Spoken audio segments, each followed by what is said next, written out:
Thank you to Barnes & Noble for sending us this sample. This is the Barnes & Noble NOOK Glowlight 4. And before you get too carried away, no, this is not a new device technically. It is the same one released in 2024, but the unit has been updated and re-released in Ocean Teal blue. And because this color is so vibrant, I kind of agree with their advertisement when they say it is drenched. Other than it being the exact same device we've seen before, let's check it out either way, because it bears mentioning. Barnes & Noble is one of the largest players in the game after all. This unit features 32 gigs onboard storage, glow light with night mode, a sunken screen, 300 ppi, and a battery life that allows you to read for a full month on a single charge. The biggest thing, for me at least, on this unit are the physical page turn buttons that are nicely flush with the bezel itself, something that is becoming a dying breed in the world of ebook readers.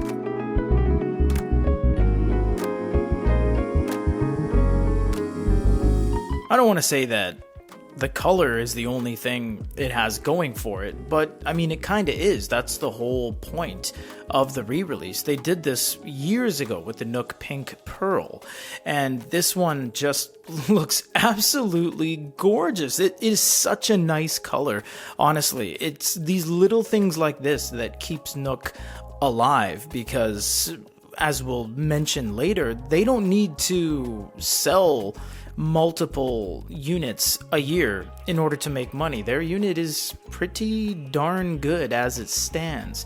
Now let's look at the UI.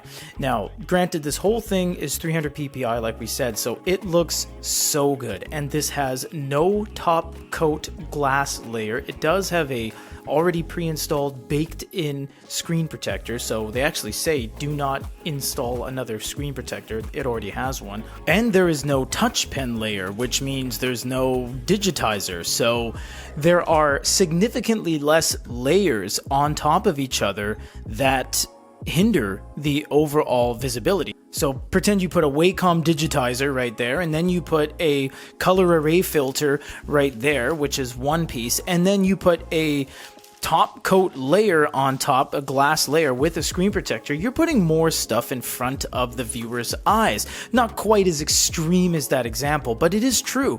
When they get the EPD, the electronic paper display, they start putting all the layers on top so that it can do the thing it's supposed to do. But the NOOK is exposed, and honestly, in this current landscape, it's one of the best looking exposed sunken screen e-readers in the game. Everything is flush screen and bezel, everything is a black slab, everything doesn't have physical page turn buttons. This thing breaks the mold in that sense. It's not breaking the mold and trying something completely out of left field, but it is sunken, it does have buttons, it even has their N logo, which is a sans serif lowercase n. I think this is a great piece.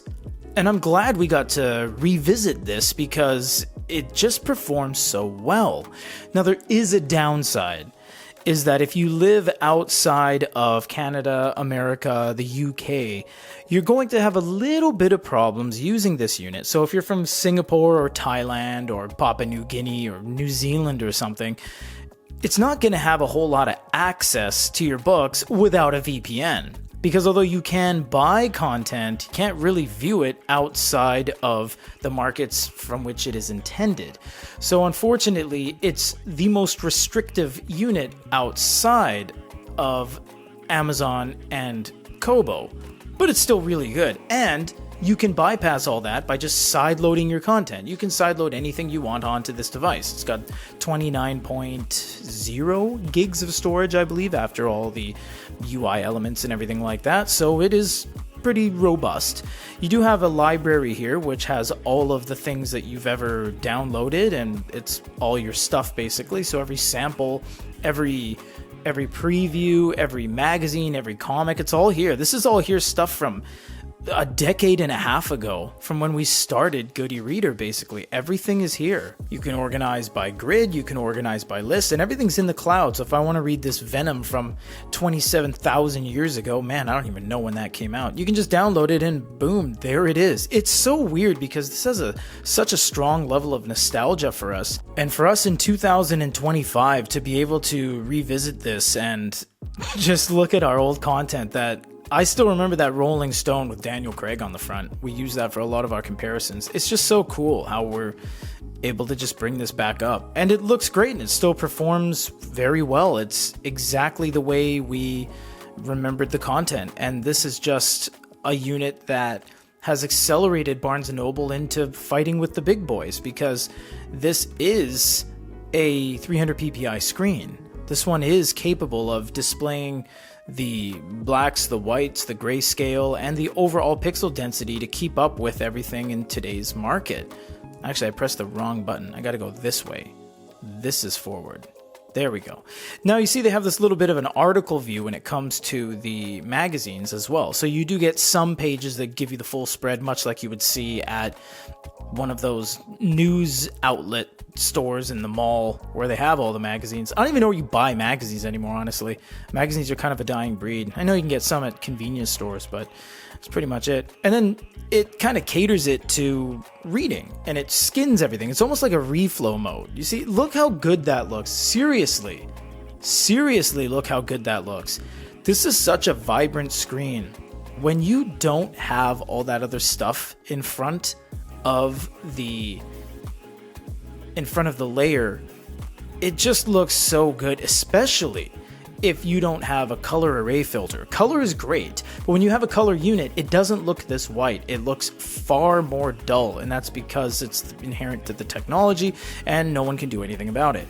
Now here's the store, and we will connect to the store, showing that you can connect to the store. We are currently in Japan with an American unit and Canadian billing credentials, and we can still get content, but it is going to be restrictive in that not everything's going to be available. But you can click on something, this will be your purchase decision. You have customer reviews, editorial reviews, more like this. Everything is scrollable and discoverable on these tabs, and it'll tell you if you can go down, if there's multiple pages, etc., customer reviews. And if you want a sample, you can download a sample regardless of what country you live in, so don't worry about that. And Barnes & Noble will love to take your money if you purchase something. Just make sure before you do, you have everything set up that you are able to consume said content. Of course, as you saw, as we go through this, you're able to press the end button and go back at any time. And the account, which we briefly showed you earlier on, you have different profiles, you have categories, wish list, trends. We're going low on battery. We only have 15%. It's only going to last 2 weeks. Actually, you know what? I don't know how long this lasts. We did battery tests on the Amazon line of devices and the Fujitsu line of devices. We never did a battery test on NOOK or Kobo yet. So, well, I mean, in everyone else, but there's too many devices nowadays. So you can set up your payment details, you can manage your credit cards, and you can go to app settings. No, it's not apps in the traditional sense like APK files. It's your library, your reader, your download storage, etc. You also have Wi-Fi and Glowlight. They own Glowlight? No, they don't. Wait a minute. Maybe they do. They don't own Glowlight. We've been calling it Glowlight for like 15 years. Is that like saying Kleenex versus tissue? No way. I gotta look that up. It says reserved. It doesn't say trademarked. That could be a revelation onto myself here. Anyways, let's go and look at an actual book, because we got to see how this ebook reader reads. Now, I haven't done this for many years, but I think if you double tap forward, it's going to go to chapter 8. Honestly, I don't remember. Let's see. It does! Okay. Now, I don't remember if you press it 3 times, if it just goes 3 pages, or if that's going to go to chapter 9. Okay, what if I press it 4 times? Okay, so anything more than 1 will jump 1 chapter. If you do 2, 3, or 4, it's only going to do 1 chapter. If I press and hold it, I believe it's going to whip through the book. at a rapid pace. It does. And because this is, look how nice that looks. There isn't a inkling. There's not even a grain of sand of ghosting in the background. That was amazing. Granted, the manga model borrowed fast page turns that Amazon uses now, stolen from their own device. The manga model, Japan exclusive 32 gig, it looks a little fuzzy and blurry while you're doing it. It is faster. This one is far cleaner. Yes, I know it does a screen clear when you let go. I'm aware of that. It does a whole wipe and it cleans things up. But even while you're doing it, you don't really see any major ghosting that impedes on your reading immersion. That is so good. I didn't even notice how good that was last time. That's awesome. Now you can do forward and back on both sides. So if you're a left-handed reader, if you're a right-handed reader, I just think it looks good on both. It might have been a good kind of asymmetrical design to only have it on one side, but again, it's not an e-note. They didn't need to cheat things over to give you more buffer to hold on to it or anything. It's just so good to have them on both sides. Look how nice that looks. Seriously, I can't get enough of this color. It's just so good. The reading experience is just normal. I mean, you have long press, you have the ability to copy, you can go look it up, you can do dictionary definition, and you can do highlighting or remove the highlight if you want. You can also select your range if you want to, well, create a start and an end, and you can make notes, and tapping the top right corner leaves a bookmark. This is just so good. It's better than I remember, honestly. Since we touched this last in 2024, trust us, a lot has happened since then. 2025 alone has been nuts. Since I last touched this, I unfortunately forgot how good of a unit it was. Seriously. You just get so wrapped up in the latest Android device with Google Play that you forget to look at the units and the legacy units like the Barnes & Noble line that started it all. They really did.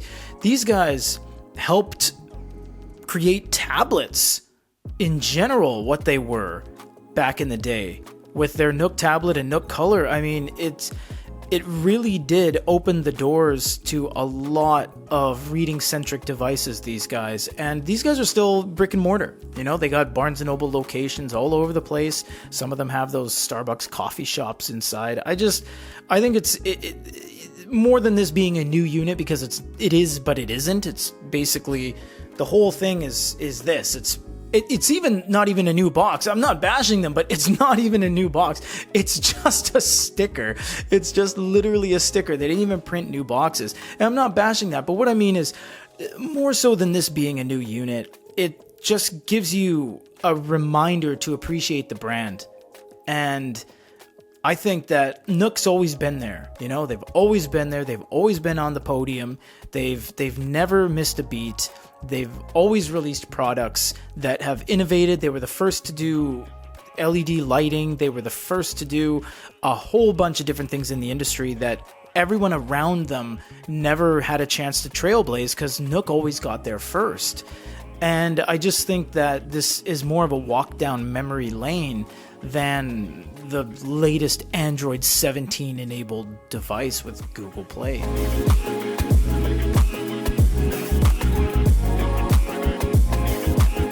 The NOOK Glowlight for Ocean Teal does absolutely nothing to progress the NOOK line. At first we thought, but when you take a second look, you realize that Barnes & Noble is not like Onyx and bigme and iReader and iFlyTech and everyone else. They don't need to release a new device 3 times a year to stay relevant. They have extended warranties, Barnes & Noble services, subscription plans, a wide array of accessories, and one of the largest ebook ecosystems in the game. So with that, the brand doesn't need to release a new unit in order to make money. Therefore, they rely on things like peripheral accessories and these color re-releases in order to stay fresh. Remember, they've done this before with the Pearl Pink 3 years ago. Barnes & Noble is one of those companies that deserves to stay in the public eye, and drenching their e-reader in shimmering teal is definitely a way to do that.